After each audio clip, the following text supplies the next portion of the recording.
Good evening. Thank you very much for joining us. This is Nationwide on the network service of the NTA. I'm Ruth Aguilera. Let's begin with security matters. Troops of Operation Sahel Sanity operating in the northwest have rescued 31 kidnapped victims, arrested 7 bandits and their collaborators. A statement by the acting coordinator, Defense Media Operations, Brigadier General Bernard Onyeoko, indicates that the victims were rescued in different operations and locations. 14 out of the 31 kidnapped victims were commuters rescued along Dusinma Yangtumaiki Road in Katsina State. Similarly, 1 bandit surrendered while 1 was killed during a gun battle. Brigadier General Onyeoko notes that 17 members of Yansaiki on 7 motorcycles were apprehended, while an illegal army dealer with a special ammunition concealed in his vehicle was apprehended in Riam, Barakin Lady local government area of Plateau State. These operations that span mostly, okay, that's it, that's the script. Well, let's bring you updates from the oil and gas sector. The regulation of the petroleum downstream is a policy direction that will further strengthen Nigeria's economy and create employment opportunities across value chains. Speaking on NTA's Good Morning Nigeria, Minister of State Petroleum Resources Timipre Silva appealed for patience and understanding from Nigerians, stressing that the regulation is the only way to make the nation's oil and gas sector viable. Let's get the details from Lydia Sampson. Deregulation of the downstream petroleum sector has continued to dominate public discourse, eliciting divergent views. Minister of Finance, Budget and National Planning Zainab Ahmed, who joined the conversation on Good Morning Nigeria, made it clear that from the physical point of view, subsidizing petrol is no longer sustainable for government. Our effective fuel subsidy in any year is at least 1 trillion naira. Imagine what you can do with 1 trillion naira in the health sector and in the education sector. It is a lot of money which we didn't have, so we needed to pull that back.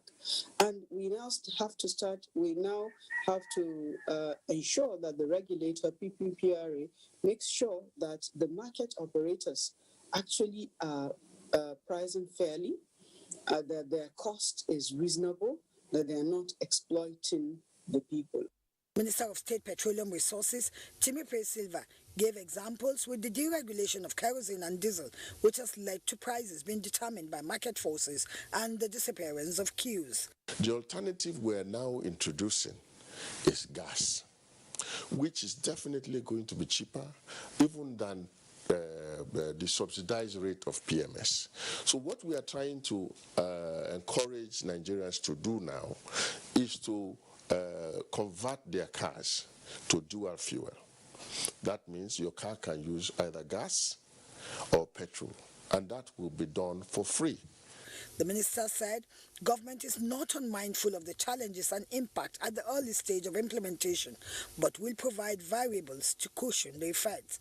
The minister believed the Buhari administration should be commended for the political will to redeem Nigeria economically, assuring that Nigerians will be better off in the long run. In Abuja, Lydia Sampson, NTA News.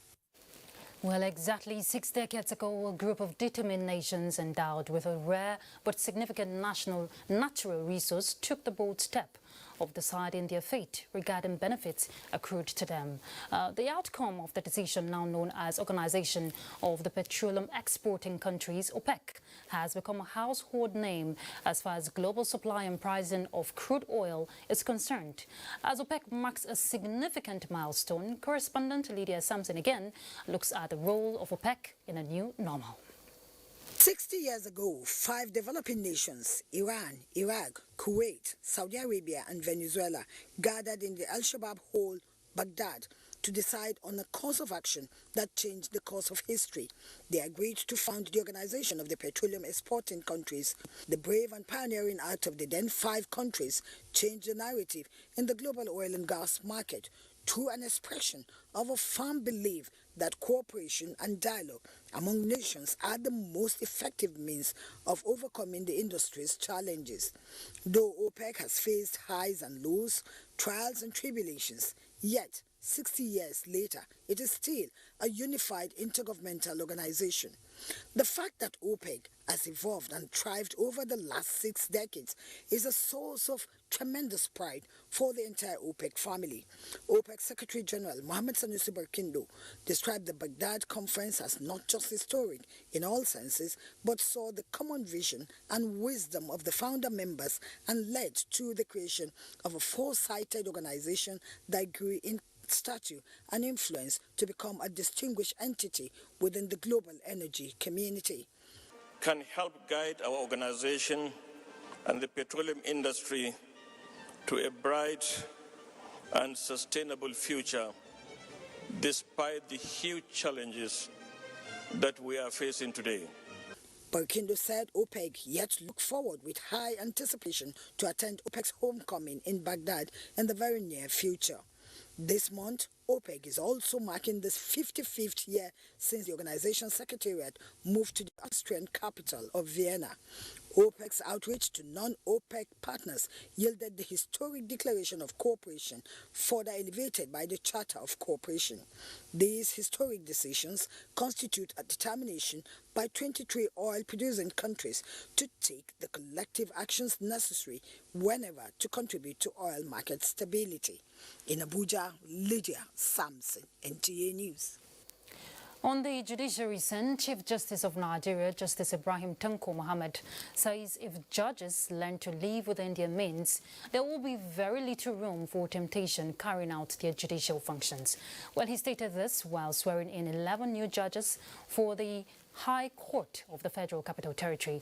Let's get the details from Femi Okewo.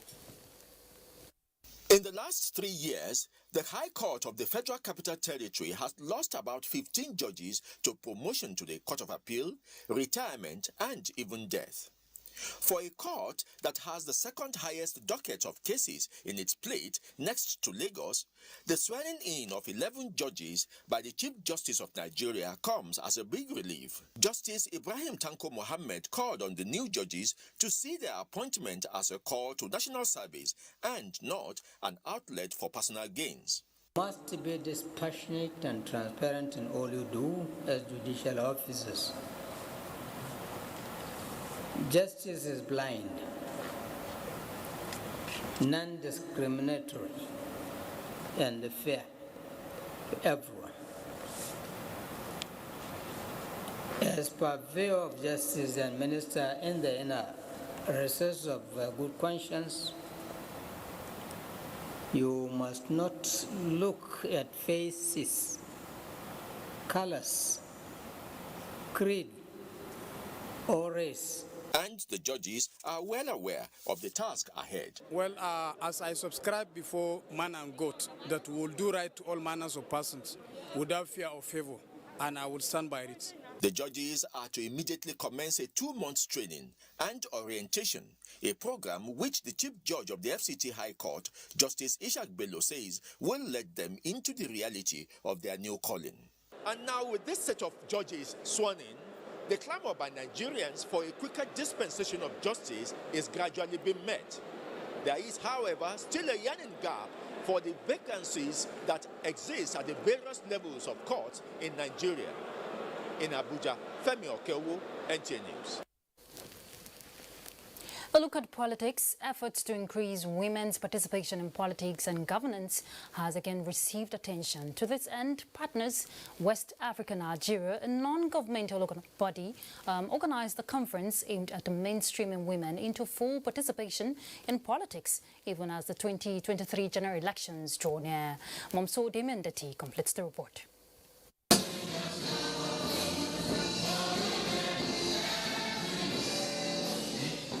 2023 is barely 3 years away, and Nigeria's general elections is in view. Concerned by the low participation of women in the 2019 general elections, this group of partners are bringing together special advisors to political office holders from across Nigeria to strategize on ways to ensure active participation of women in governance.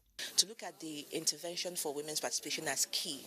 It is an abysmal number for us as a major role player in Africa, Nigeria being the big brother, to have such limited women in position. And I think that it will not go down in history as something very laudable for someone with a passion to be able to advocate for the girl child, to see that Nigerian women are suffering a setback in participation. We try to mentor young women in the grassroots.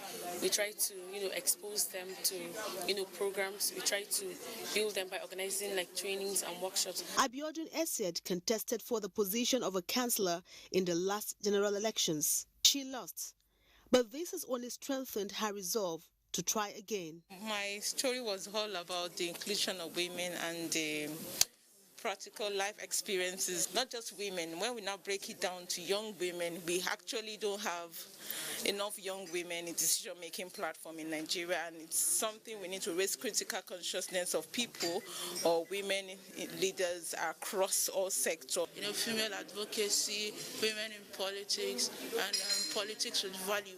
I ran for House of Representatives in the 2019 elections. Yes, I lost the votes, but I have won the process, being the first woman with disability that ran with 4,080 candidates.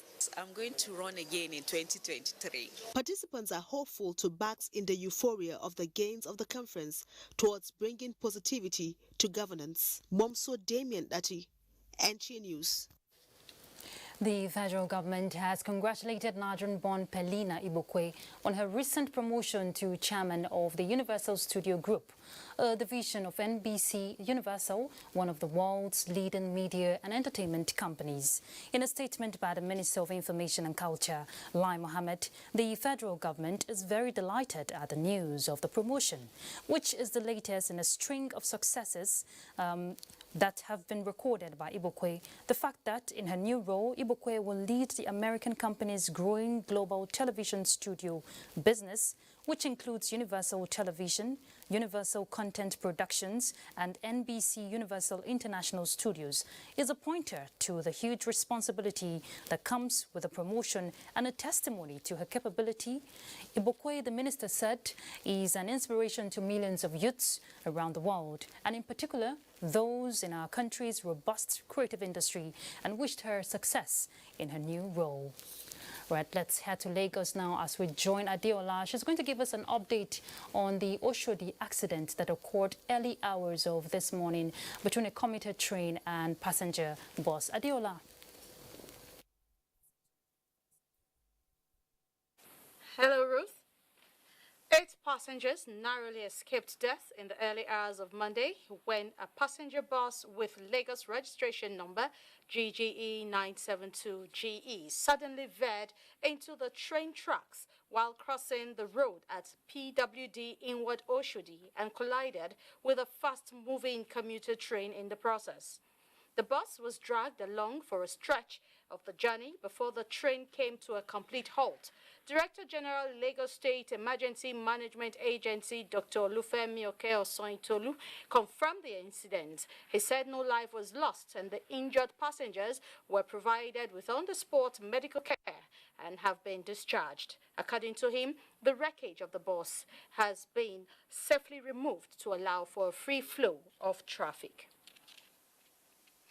Now, plans by the federal government to upgrade police barracks nationwide have begun to materialize with the visit of the chairman of Police Trust Fund and former Inspector General of Police, Suleiman Abba, to some dilapidated barracks and facilities in Lagos. Nosa Osula has the report. The chairman of the Police Trust Fund, who was accompanied on the inspection tour by the Lagos State Commissioner of Police, Hakeem Odumusu, and the Commissioner in charge of Works, Department of Logistics and Supply, Aliu Abubakar, assessed the condition of Obalende and Ije Barracks at Obalende area, the Mopo 20 Police Barracks, and Police College at Ikeja. The most important thing is anything that will make your life more comfortable. The Police Trust Fund, particularly the Board of Trustees, which I chair, will make sure that we do it. Thank you, sir. And this is because President Muhammadu Buhari, who made this trust fund a reality, all of us who are Inspectors General of Police had been looking forward to the day when this trust fund will become a reality. The President Buhari-led administration had deemed it fit to kickstart the trust fund to improve the Nigeria police, especially in the areas of training, welfare, and a host of others for more reinforced internal security of the country. In Lagos, Nusa Osula, NTA News. And efforts are on by interest groups and stakeholders to ensure that persons with disabilities participate actively in the electoral and political processes in Nigeria. This was the focus of a stakeholder engagement and voter education conference organized by the Albino Foundation. Joy Ken Abakuye reports. Building the capacities of the primary and secondary stakeholders in the electoral and political system to fulfill the objectives of INEC plus equal access to political and electoral processes is the reason for this conference. The meeting addressed the barriers and the provisions of the electoral body to promote the inclusion of people with special needs, as well as international best practices. A democratic process that is exclusive, that is not inclusive, is a total rape on the democracy itself. What we are trying to do now is to make sure that at least each of them recognizes people with disability and attends to their need whenever they come forward for voting. When it comes to balloting or voting, as the case may be, people with disability, they have the priority as far as we are concerned. EU Ambassador to Nigeria, Ketil Carlson, while highlighting the contributions of the Union in the promotion of the rights of persons with disability, said urgent steps must be taken to solicit for affirmative framework. Then there is the wider awareness in the general public of the importance of participation of people with disability, but also within the community itself. What are the rights? What are the opportunities? The Albino Foundation is hopeful that persons with disabilities will be able to actively participate in the democratic process by either vying for elective positions or freely exercising their franchise. In Lagos, Joy Ken Abakuya, NTA News. So much from this end for now. We'll take a break. The news will continue thereafter. To stay on. A new edition of TV Guide is out, featuring great personalities from all walks of life. Expository interview with a young TV presenter who shows passion on what she does, Morayo Afolabi Brown of TVC.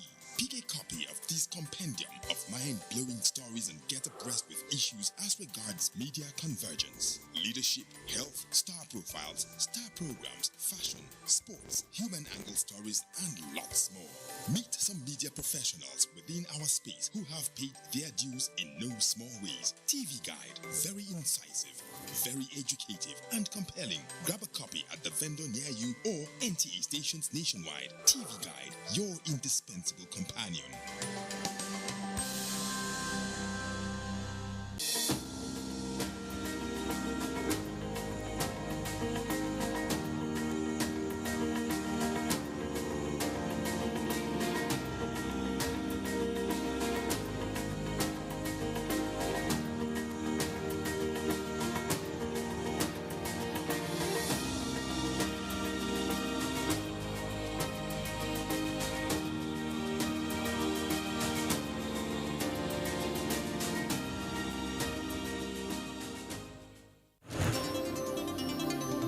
NTA News 24.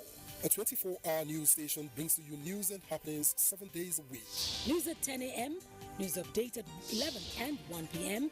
News desk at 3 p.m. and 6 p.m. and late evening news at 11 p.m. Follow us on any of our platforms and keep abreast of events and current affairs within and outside our shows. We are on DSTV channel 419, GoTV channel 46, Star Times channel 101 and Free TV channel 703. Join us.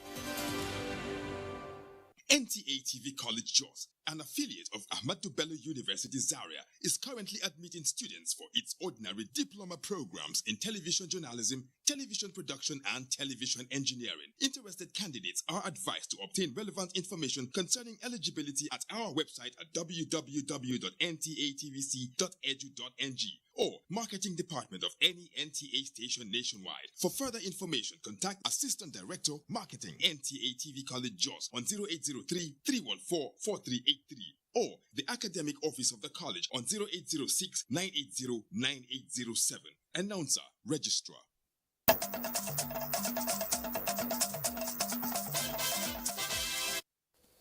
Welcome back. Well, following progress of work on Reproductive Bridge along Kaduna-Zaria Highway, we hear it may open for traffic today. We're joining Abdullahi Mohammed live right away. He's going to give us an update. Abdullahi. Yes, Ruth. What's the update right now? We're hearing traffic may open. I'm sure people using that route will be delighted. All right, Ruth. Just take a look at behind me here. You can see that the road as it is now, I mean, the bridge is open. The men and machines, I mean, the machines are parked already, but men are still working, trying to put some final touches to the barriers that is being used as a temporary rail to the bridge that has that is portion that's caved in some weeks ago and been fixed.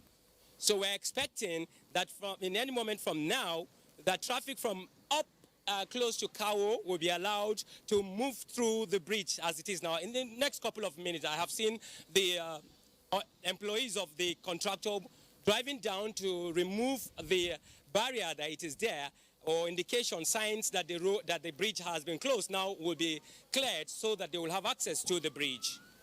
Okay, Abdullahi, did you try talking to some of the commuters there? How do they feel, you know, after that long time of, you know, tedious traffic? Well, Ruth, I would like to tell you that in the past couple of weeks I've been covering events here. Motorists will be very, very happy, especially with the fact that about this time, the road is always congested, gridlock, especially on the other lane, which is the only lane allowed for traffic.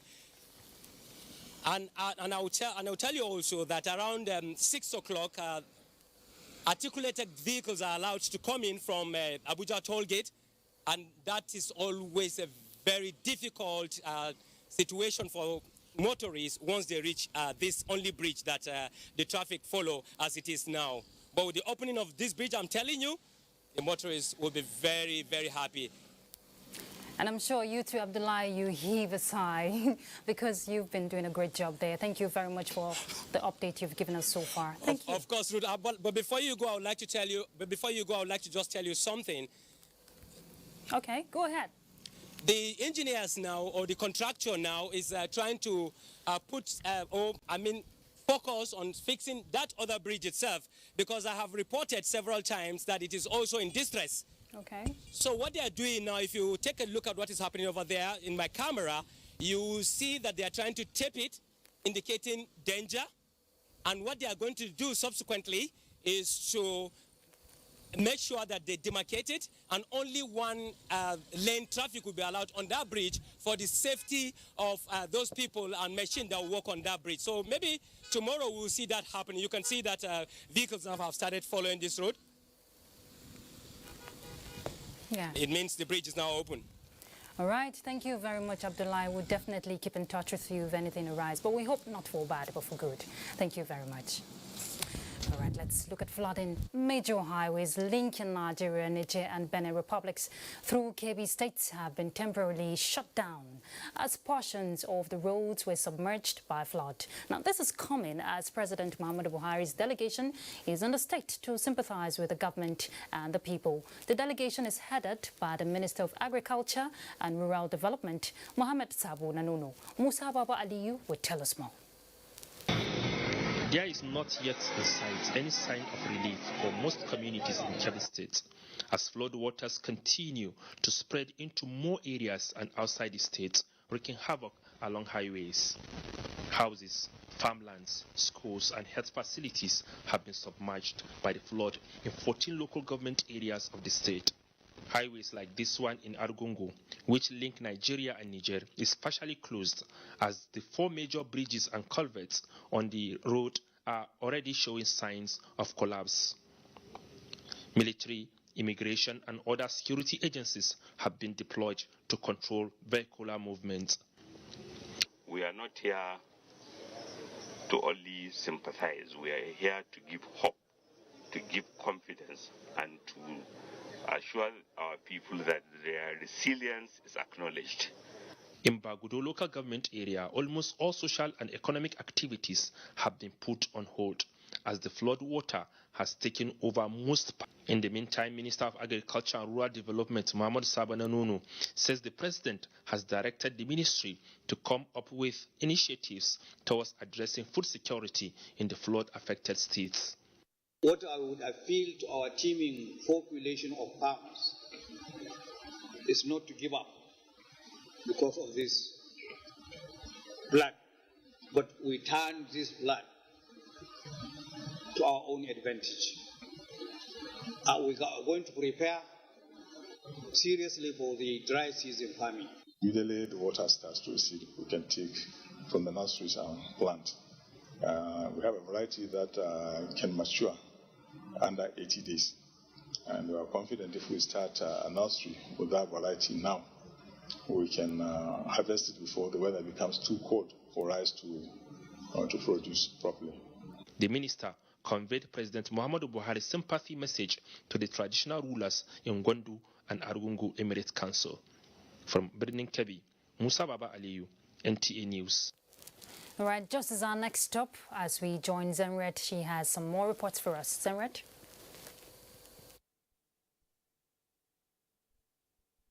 Thank you, Ruth. Good afternoon and welcome to JOS. Former Deputy Governor of the Central Bank of Nigeria, Dr. Obadiah Mailafia, has said he did not mean to indict government that it had a hand in the killings in some part of the country, as may have been understood from an earlier interview he granted that went viral on social media. Dr. Mailafia stated this in Jos at the Department of State Security Service, Plateau State Headquarters, after he responded to their invitation for the 3rd time. I didn't really mean to say that the government was part and parcel of the killers. I implied that they could do better because thousands are dying.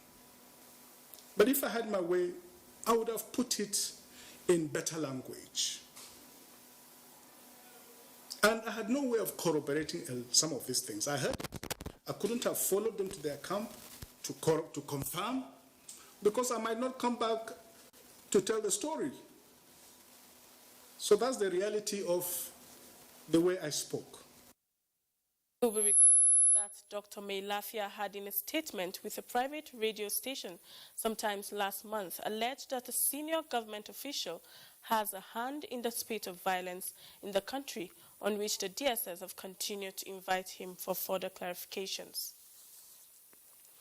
In view of the ravaging effects of the COVID-19 pandemic that led to major setbacks in all strata of life, the National Association of University Students are equipping themselves with knowledge and skills of leadership and entrepreneurship to remain relevant in the society no matter the challenges. The report.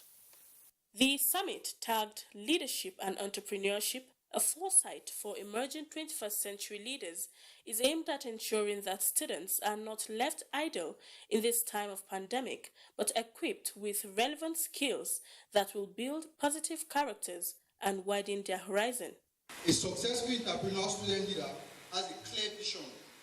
He knows exactly where he wants to go and how he wants to get there. When there are draconian policies handed down by management of institutions against the social interest and academic interests of students, the student union government fill the gap by asking questions, why?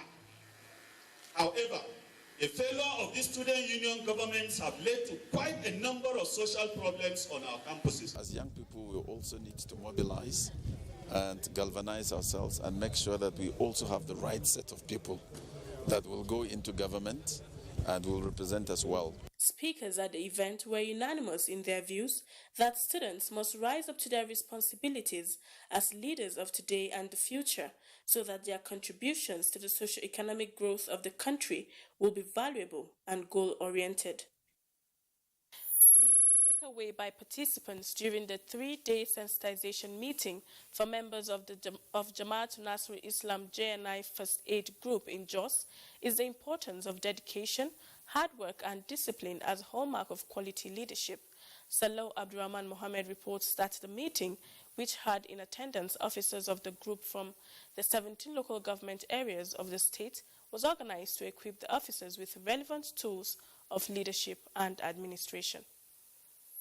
The JNI Aid Group is known for its service to humanity, provision of help to needy and less privileged, as well as coordinating activities in and around the mosques and other religious gatherings.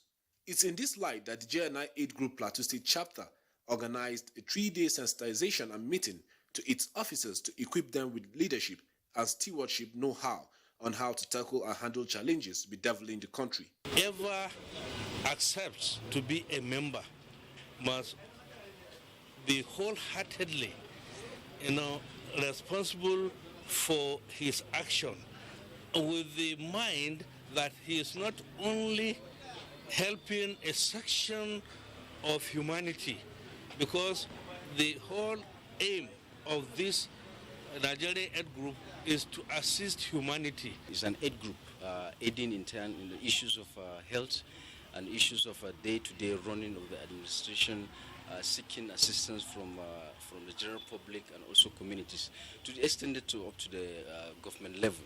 Chairman of Jos North Local Government Council called on the officers of the aid group to restore its past glory and commended the organizers of the meeting, saying it's timely and necessary. In Jos, Salau Abdurrahman Mohammed, NTA News. That's our contribution from Jos. Ruth, it's back to you.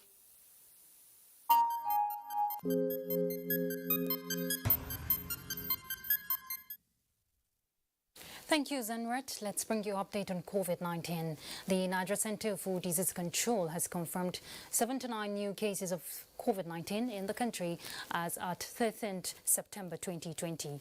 Lagos has 30, Kaduna 17, Ogun 7, and Anambra has 5. Kano has 4, Katsina, FCT and Akwa Ibom have 3 cases each. Oyo and Rivers have 2 each, while Delta, Plateau and Ondo have 1 case each. Total confirmed cases are 56,256, discharged 44,152, and 1,082 deaths recorded so far. The Federal Ministry of Science and Technology has inaugurated a committee to authenticate claims of herbal COVID-19 remedy by researchers, scientists and traditional medicine practitioners, in line with the determination to find a homegrown solution for COVID-19 in the country. Justin Bem-Unye reports. Nigeria had, before the index case of COVID-19, began its quest for a homegrown remedy for the global pandemic.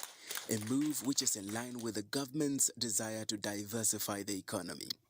This is also the desire of over 170 other countries for enhanced access to COVID-19 vaccines. As COVID-19 remains a significant threat to the health and well-being of Nigerians and national economy, having had no cure yet, The Federal Ministry of Science and Technology says it is committed to work with relevant stakeholders to urgently develop a homegrown remedy vaccine. This led to the inauguration of a ministerial committee on COVID-19 herbal remedies and natural compounds to review and give further guidance on several claims and submissions on COVID-19 cure. We wish to reiterate that we promised a 36 million naira financial reward to any Nigerian researcher, scientist, or traditional medicine practitioner that develops an effective vaccine or cure for the disease. We therefore charge this committee to vigorously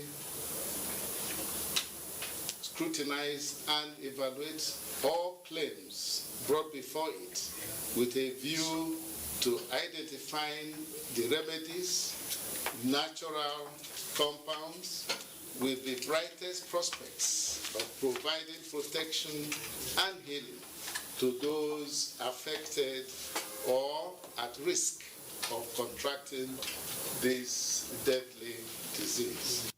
The minister is optimistic that the discovery of a cure for COVID-19 in Nigeria would enhance the standing of the country in the Committee of Nations. Accord Nigerian scientists deserved recognition as well as generate foreign exchange earnings for the nation. In Abuja, Justin Bemunyi, NTA News. And to all the present health concerns, more than 7,000 women in 2 local government areas of Nasarawa State practice reproductive health to better their condition and reduce mortality rate. Discussing wider acceptability of the initiative at a media roundtable in Lafia, stakeholders say more needs to be done. Jamila Abubakar reports. Aisha Lassan is a teenage mother who before now knows little about family planning, but today she practices it. Because I want to take care of the one when I born before I get another pregnant. If not, this boy is too small. In Nigeria, 1 in 5 young women from the age of 15 to 19 have begun childbearing, and more than 4 in 10 women are married by age 18, according to UNFPA statistics. It is on this premise that the Society for Family Health, in collaboration with the Nasarawa State Ministry of Health, is educating teenage girls on reproductive health and the need for family planning so as to reduce poverty and number of out-of-school girls. 4.5 years project is designed to educate and train adolescent girls, mostly married, on reproductive health and vocational skills, with pilot scheme in Karandoma reaching out to 10,033 adolescent girls, with 525 of them returned to the facility for follow-up. Every health facility, every health care worker is able to provide those kind of services. Then, and also the issue of stigmatization and labeling will not happen, and that is the plan we have as a state.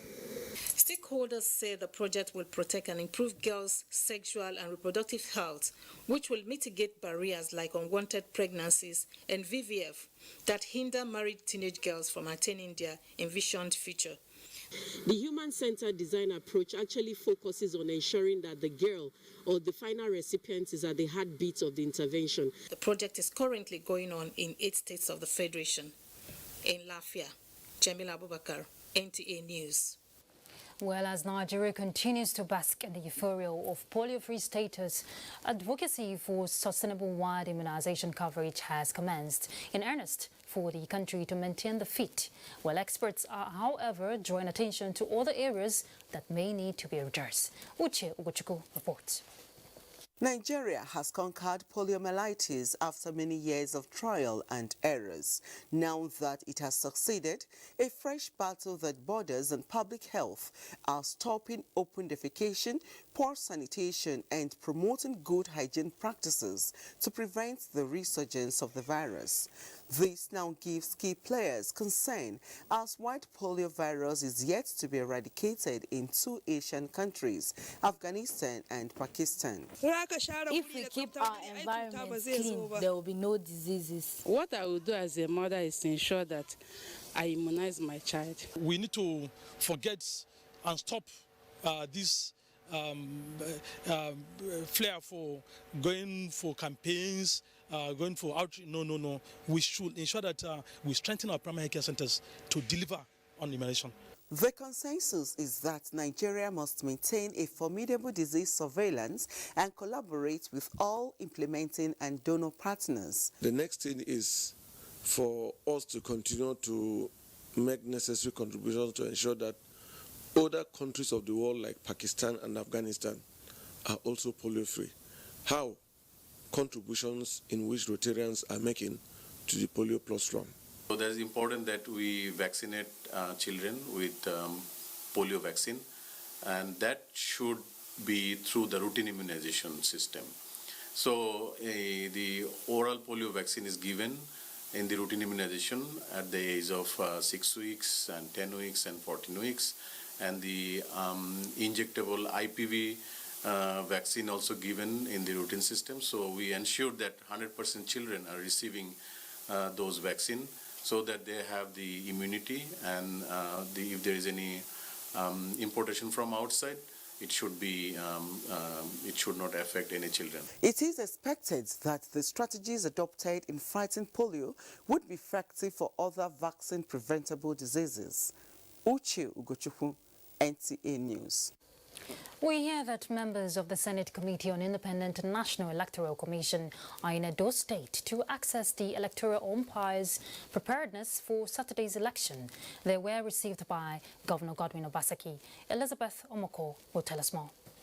The visit of the committee, led by Senator Kabiru Ibrahim, is to take inventory, assess, and appraise the funds appropriation of the Commission for a free and fair election come next Saturday.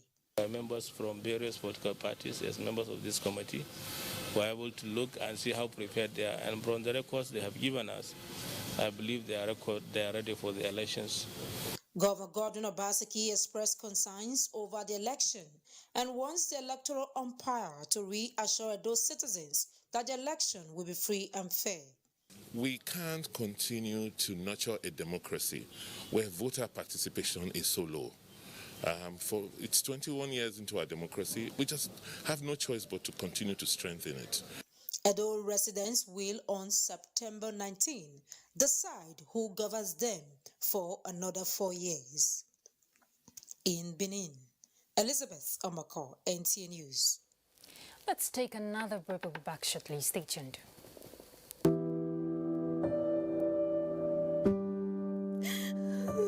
She cries. She cries in anguish and in pain. She bears the scourge of her grief. She toils in vain for justice and succumbs to silence. He gloats over his malady. Like a beast, he pounces with no remorse. Her cry means nothing. Her pain feeds her shame. Like an orphan, she's left to grieve in solitude. But no more will she cry in vain. Her adversaries will henceforth bear the brunt of their cruelty. Rape is evil. Rape is a plague, a pandemic of monumental consequences. We must unite and kick it out of our society. Connect with NTA and stand against rape and rapists. This message is brought to you by the Nigerian Television Authority, NTA. From dusk to dawn, 24 hours a day, NTA International is with you. In your living room, office, and everywhere, anywhere. We provide a company you desire in terms of balanced and up-to-date news, programs, and the best of entertainment.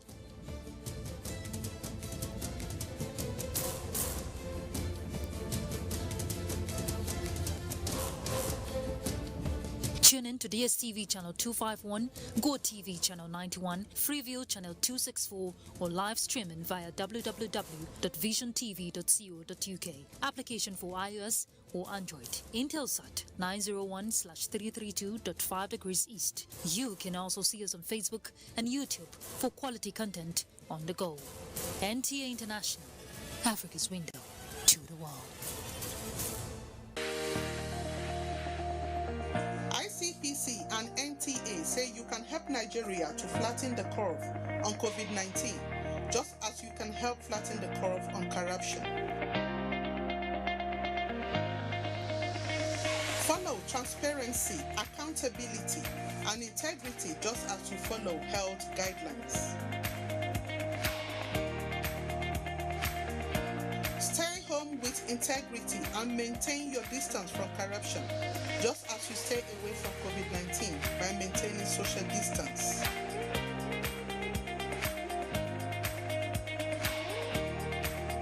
Report every act of corruption to ICPC just as you report COVID-19 to NCDC.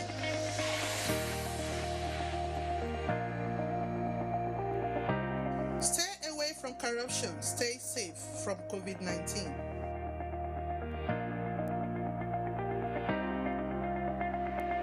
Report any act of corruption to ICPC on toll-free number 0800-2255-4272. This message is brought to you by ICPC and NTA. You can follow us on all our social media platforms: Facebook at NTA Network News, Instagram at NTA Network, Twitter at NTA News Now, YouTube at NTA News Online, or visit www.nta.ng.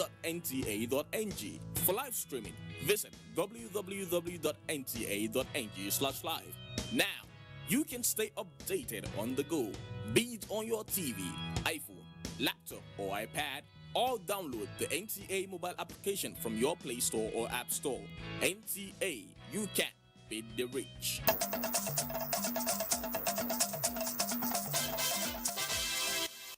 Thank you for being there. Let's go over to Maiduguri as we join Mohammed. He's going to bring the next set of reports.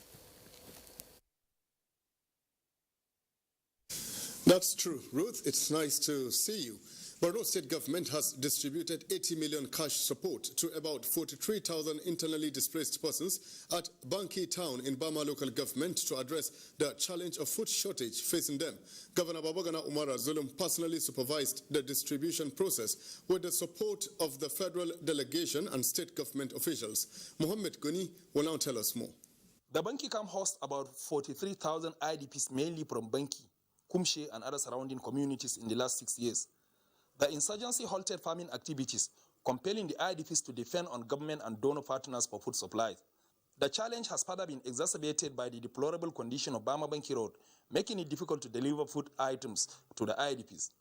At an exercise, the governor personally supervised and participated with the support of the Federal Commissioner, National Commission for Refugees, Migrants and Internally Displaced Persons, Senator Bashir Garba Mohammed, Permanent Secretary in the Ministry of Humanitarian Affairs, Ali Grema, as well as the Special Advisor to the Minister of Humanitarian Affairs and the state government officials. Each male and female beneficiary present received 5,000 naira to procure food items. Governor Bagana Umara sympathized with them over their plight, assuring that government will devise means of ensuring food sufficiency, while Bama Banki Road will be made more tolerable. We also urge the communities to give maximum support to the Nigerian military with a view to reporting any abnormalities that is ongoing in their own town. The governor also informed them of the desire of government to resettle Banki town. The district head of Banki, Babashaw Arjunoma, and other stakeholders, as well as IDPs, were full of gratitude for what they describe as timely intervention. They also appealed for deployment of more security personnel to the area. From Banki town in Bama local government, Mohammed Goni, NTA News. In a bid to consolidate government's effort to meet the healthcare needs of the citizenry, particularly the vulnerable, National Youth Service Corps, Borno State, has organized free medical outreach to internally displaced persons taking refuge at the NYSC IDP camp, whose communities were ravaged by the Boko Haram insurgents. Jadwa John Jesney has the rest of the story. This is not the first time the NYSC Borno State is reaching out to IDPs taking refuge in its permanent orientation camp situated in Maiduguri, the Borno State capital. This continued act of kindness has put smiles on the faces of the beneficiaries as they showered encomiums on the skin. With one voice, we say thank you. We have several times received the support of the NYSC in terms of health and education. State Coordinator NYSC Borno, Noura Umar, described the intervention as the scheme's way of responding to the plight of the IDPs, as governments alone cannot satisfy the loss of the people. He went on that the scheme, which seeks to promote national unity, socio-cultural integration and facilitate national development across the health, educational and agricultural sector, among others, moved to make its impacts felt by impacting on the lives of the needy and less privileged members of the society. Our plan now is to be on a monthly basis, so that by God's grace we'll be able to be bridging the gap here. Representative of the State Emergency Management Agency lauded the scheme for its relentless efforts in providing succor to the IDPs, calling on other bodies to emulate them. The scheme also paid solidarity visit to identify with some ex-corps members who have gone ahead to establish themselves at various entrepreneurial fields of endeavors. In Maiduguri, Jadwa, John Jesney, NTA News. You're on to Nationwide on the largest television network in Africa, the NTA. Ruth in Abuja has the last segment. So Ruth, it's back to you now. Ubat Mohammed, thank you. A look at agric. Some farmers in Benue State are facing imminent poor yield due to weeks of dry spell in some farming communities. Bem Hanya reports that activities of middlemen who buy foodstuffs and hoard to sell later with the intention of maximizing profits are affecting food supply in the state. State is known as the food basket of the nation because it produces a variety of crops and has majority of its workforce engaged in agriculture. However, farmers are usually faced with lack of access to credit facilities, poor road network, absence of agricultural mechanization, and inadequate supply of improved seeds. The assistance that government can give me, I'll be happy. I can need herbicide and fertilizer, fertilizer, and the money to empower, hire people to help me go on with the work. Recently, some communities in Kwande, Ushongu, and Vandika local government areas, as well as other parts of the state, suffered a dry spell for between 1 and 2 months, which led to the stunted growth of their crops and even withering. That surely will result to low yield. In some places, they even have to replant. And in such areas, there will be shortage. Added to these challenges is the activities of middlemen who buy and hoard foodstuff to sell on a later date in order to make huge profits. This has created a shortage in food supply and led to a hike in the prices of foodstuff. We're appealing that there should be no panic buying, that the holding by some of these people, they are looking for profit. Farmers in Benue State hope that government will come to their aid so that these challenges they face will be tackled so as to make them get a bumper harvest. In Makudi, Bem Hanya, NTA News. Thanks, Bam, but the situation is different in Katsina following the improved security situation in the frontline local government areas of the state, bedeviled by the activities of armed bandits. Bumper harvest has been recorded and the availability of assorted food items at various markets in the state. Mohammed Salisu Awal visited Dandume and some major markets in the state and now reports. This is Nduma Market, one of the major grain markets in Katsina, as the area is one of the food basket of the state, especially in the production of maize, guinea corn and millet. Prior to the current security challenges, coronavirus pandemic and the ongoing national border drill, the market serves communities of Zamfara, Kebbi, Sokoto, Kaduna State, as well as neighboring Republic of Niger. In spite of all these challenges, the area is recording bumper harvest that led to the availability of assorted foodstuffs at Nduma Market. With the improvement of security, there is increase in foodstuff at the market, as the fresh grains have started flooding the market. Customers from neighboring states are trooping to the market for the purchase of the grains for retail and domestic purposes. Paddy rice, last week, the price is 18,500. last week 16 pipe. This week 14 pipe. The assumption of many on the increase of price of most of the grains are quite reasonable at Nduma market. A bag of old stock of maize is sold between 19 to 20,000 naira, while that of fresh maize is sold between 13 to 14,000 naira. Beans, one of the commonly used farm produce, is sold at 19,000 naira per bag as against 20,000 naira. A bag of paddy rice is now 16,000 naira, while 40 measures of the threshed rice is sold at 50,000 naira per bag. Price of millet, which is commonly used domestically, especially in the northern part of the state, is sold at 500 naira per measure, as against 550 naira for the old stock. In Katsina, Mohammed Salis Awal, NTA News. Talking sports, Minister of Sports Sunday Dare has cleared the air on resumption of contact sports. Olumide Guntala will bring us the details on Sports Update.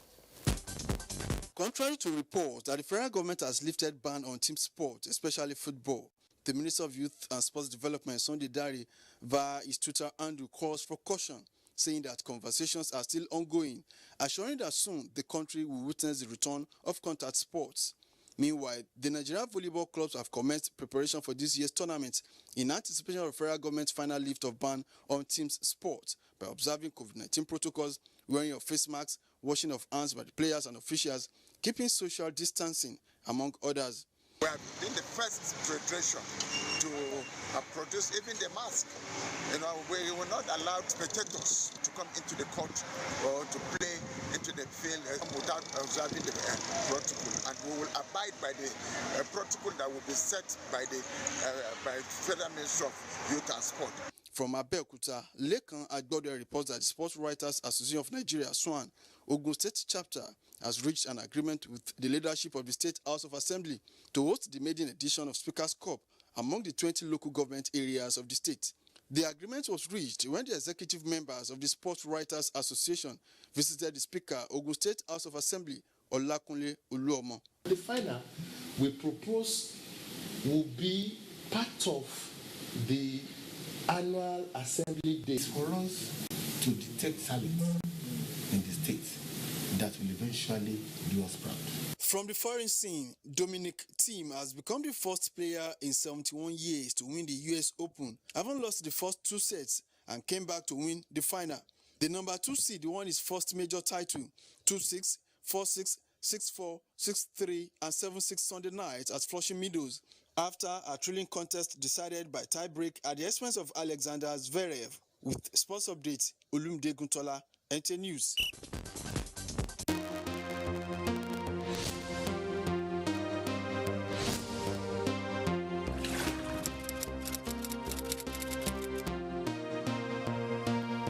All right, we're done. Thank you very much for your time with us.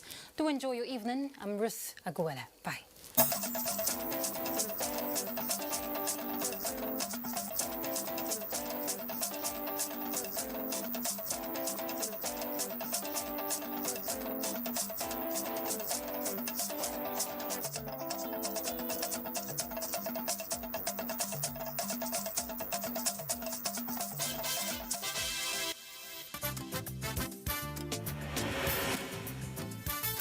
There's the start and